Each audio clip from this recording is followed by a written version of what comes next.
My name is Andrew Perlott. Welcome to Socratic State of Mind.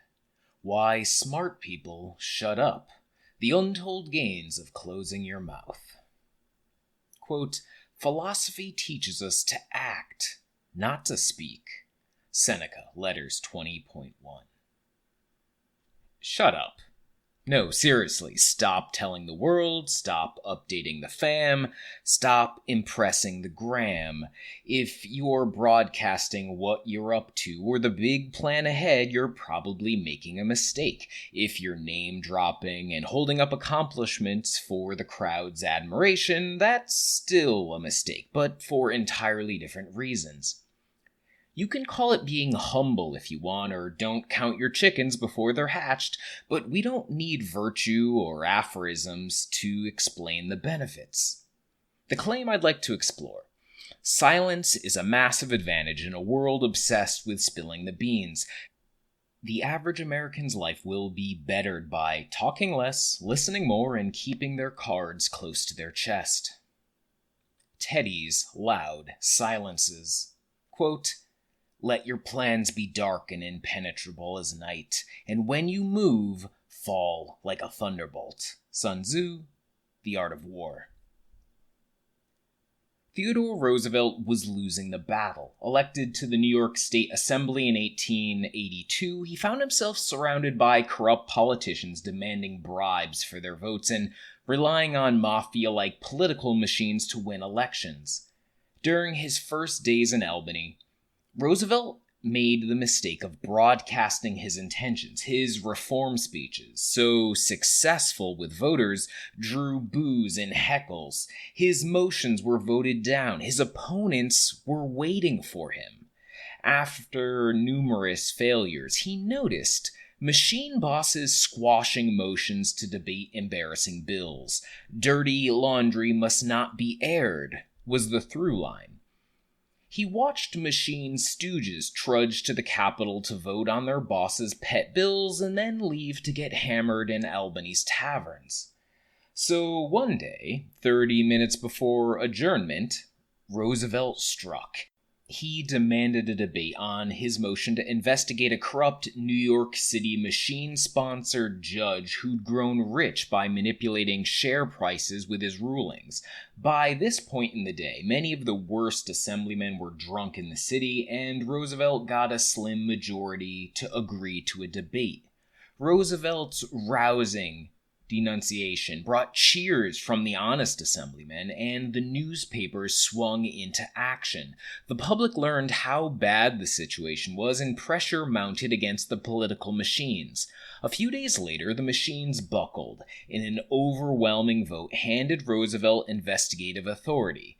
He used it to cement his reputation as an incorruptible, fearless reformer. The future president used this trick for the rest of his life. On one hand, he never turned down opportunities to broadcast his principles and thoughts about the nation. His speeches were renowned and his books bestsellers.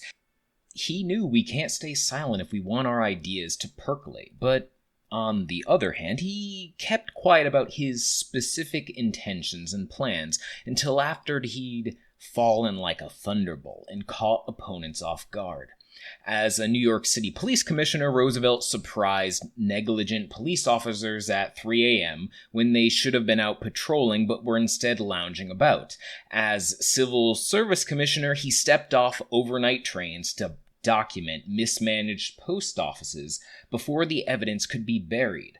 Political opponents routinely found themselves surprised, shaken, and outflanked by his unexpected legislative maneuvers.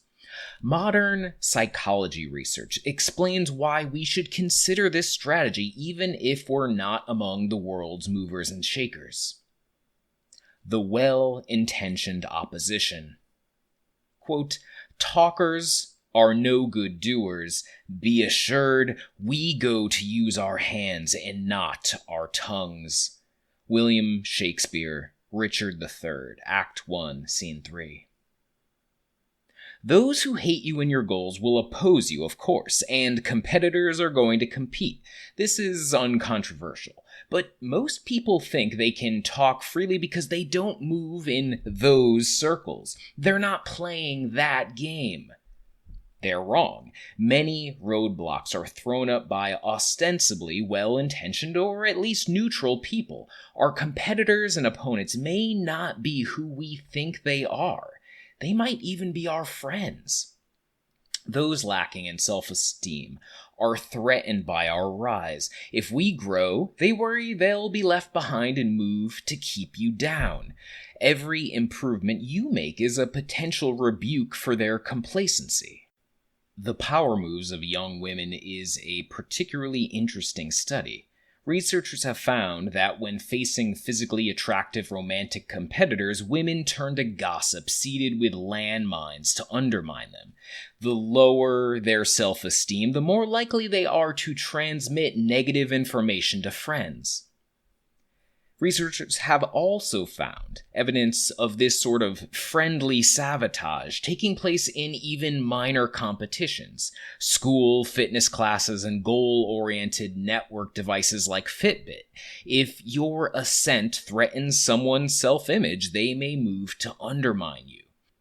But I've noticed something similar from those who are rooting for us. Nervous loved ones experience increased anxiety if you make changes or take smart risks. They want great things for you, but pursuing those things seems to hurt them, so they nag and engage in subtle resistance, perhaps not even seeing the big picture of their opposition. These are psychological drags that waste our limited energies. It would be great if they learned to deal with stress and anxiety in a healthy way, but that's probably not realistic. The wiser course may be telling them as little as possible. Let them enjoy your success once it's in the bag and spare them the worry. Just make sure your actions align with virtue and your silence is not an injustice. Yet, opposition isn't the most important reason to keep silent about our intentions. The battle between talking and doing. Quote, I have a perfect horror of words that are not backed up by deeds. Theodore Roosevelt, letter from 1915. Maybe the best reason to keep goals under wraps is that broadcasted goals are handicapped and may never recover. People broadcasting identity-related goals. I'm going to become a scientist and conquer cancer. After I pass the bar, I'll stand up for the downtrodden in court.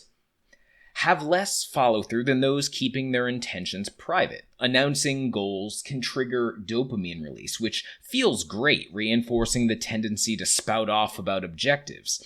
Researchers call this social reality, a fake, imagined reality that hits the brain in a similarly pleasing way to actually advancing towards a new reality. Our brain mistakes effortless declarations for actual achievements. The dopamine gets spent, so to speak, early. In other words, in the eternal resource war between talking and doing, talking often wins, leaving doing impoverished. There's another side of this. Proclaiming identity-related goals eats up cognitive maneuvering room. Broadcasting your intent to be a thing lets that label into your identity, almost guaranteeing that you'll be stupider and less flexible. It's hard to think critically about topics orbiting your new label without cognitive dissonance striking hard, so you're unlikely to do it. I try to avoid lying, and luckily, if we're honest about labeling ourselves and where we're going and just live in the moment to the best of our ability, we can speak truthfully about what we're doing. You're not training for the ultra, you're going for a long run and trying to get faster. You're not gunning for a promotion, but trying to stay ahead of your workload. You're not health binging, but just really love how salads and vegetables make you feel. You're not getting all spiritual, you just need to meditate to stay grounded. My general rules for myself. If I'm struggling, I only talk about it with someone who can help me with the problem. I don't just talk about it for the sake of talking about it or because it feels good. And If I broadcast a goal, it's never for shits and giggles. I wait till I'm facing headwinds, and then I specify a concrete deadline I promise to hit in the price I'll pay if I don't do it, which I've talked about in a previous article. Here's what to do instead. Quote, "The wise man therefore retires into silence, and if he allows himself to come out of it, he does so in the shade and before few and fit persons."